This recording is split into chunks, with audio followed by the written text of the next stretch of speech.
હું એનઆર ચૌધરી આપણે જે જગ્યાએ ઊભા છે એની 5 થી 7 કિલોમીટર દૂર આવેલું થર્મલ પાવર સ્ટેશનમાં ડેપ્યુટી એન્જિનિયર છું અને આજે તમે જન સલાબ જોઈ રહ્યા છો, જે અભિયાન જોઈ રહ્યા છો પ્રકૃતિ સંવર્ધન યાત્રા જલ યાત્રા, એ અભિયાનનો એક ભાગ પણ છું.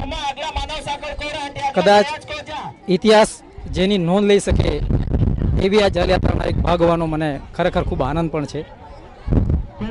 આ જગ્યાથી આ ઉકાઈ ડેમના ઉપરવાસથી લગભગ 70 કિલોમીટર દૂર આવેલું સોનગઢ તાલુકાનું છેવાડાનું ગામ ઓટા, ત્યાંથી આ જલયાત્રા પદયાત્રાની શરૂઆત થઈ અને 23 તારીખથી શરૂ થયેલી આ યાત્રા જલયાત્રા આજે 27મીએ આ જગ્યાએ પહોંચી.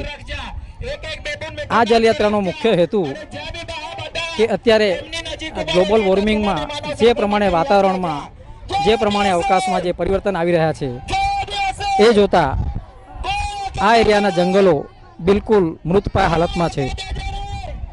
આજથી 10 વર્ષ પહેલાં, 20 વર્ષ પહેલાં જે નદીઓ પાણીથી ભરપૂર હતી ઉનાળામાં પણ, એ આજે સુકાઈ ચૂકી છે, કૂતરો નષ્ટ થઈ ચૂક્યા છે. માણસોને પીવાની પાણીની પણ તકલીફ છે, ત્યારે પશુપાલન તો બિલકુલ અશક્ય બન્યું છે. તો એવા સમયે પ્રશાસનની રાહ જોયા વગર અમે એ નક્કી કર્યું કે જો નર્મદાનું અને તાપીનું પાણી કચ્છ સુધી જ લઈ શકતું હોય, ત્યાં સુધી જઈ શકતું હોય, તો અમે આદિવાસીઓ આ તાપી ડેમનું પાણી ઘડામાં ભરીને માનવ સાંકળ રૂપે જ્યાંથી આ યાત્રાની શરૂઆત થઈ એ ઓટા સુધી લઈ જવાની નેમ રાખીએ છીએ. અને અમારા પ્રાકૃતિક સાધનો જેવા કે જળ, જમીન, જંગલ, પશુ, વન્ય પ્રાણીઓ, એને ફરી એમની પુનર્વસન માટે અમે પ્રયત્નો કરી રહ્યા છીએ. અમારી નદીઓ સજીવન કરી રહ્યા છીએ. આભાર.